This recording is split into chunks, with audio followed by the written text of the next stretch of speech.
আজকের 10টি গুরুত্বপূর্ণ জেনারেল নলেজের প্রশ্ন ও উত্তর নিয়ে আলোচনা করলাম। আশা করছি প্রত্যেকে ভিডিওটি শেষ অবধি দেখবেন। চলুন বেশি কথা না বাড়িয়ে ভিডিওটা শুরু করা যাক। ফার্স্ট প্রশ্ন, কার আমলে চেঙ্গিস খান ভারত আক্রমণ করেছিল? উত্তরটি হলো ইলতুৎমিশের আমলে চেঙ্গিস খান ভারত আক্রমণ করেছিল।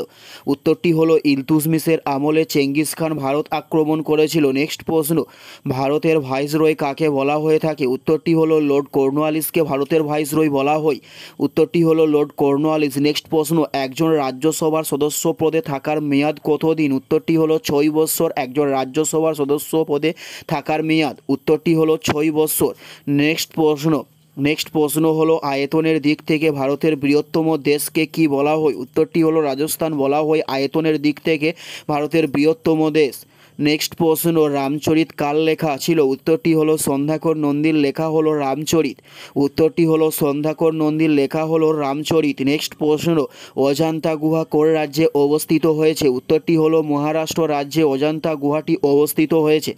উত্তরটি হলো মহারাষ্ট্র রাজ্যে অজন্তা গুহাটি অবস্থিত হয়েছে। নেক্সট প্রশ্ন, 1 থেকে 100 পর্যন্ত কয়টি সংখ্যা আছে? উত্তরটি হলো 11টি সংখ্যা আছে 1 থেকে 100 পর্যন্ত। উত্তরটি হলো 11টি সংখ্যা আছে। নেক্সট প্রশ্ন, কোন সুলতান বাংলার আকবর নামে পরিচিতি লাভ করেন? উত্তরটি হলো হোসেন শাহ সুলতান বাংলার আকবর নামে পরিচিতি লাভ করে থাকে। নেক্সট প্রশ্ন হলো মালিক কাফুর কার সেনাপতি ছিল? উত্তরটি হলো আলাউদ্দিন খলজির সেনাপতির নাম হলো মালিক কাফুর। উত্তরটি হলো আলাউদ্দিন খলজি। নেক্সট প্রশ্ন, কাকে বিদ্রোহী কবি বলা হয়েছে? উত্তরটি হলো কাজী নজরুল ইসলামকে বিদ্রোহী কবি বলা হয়ে থাকে।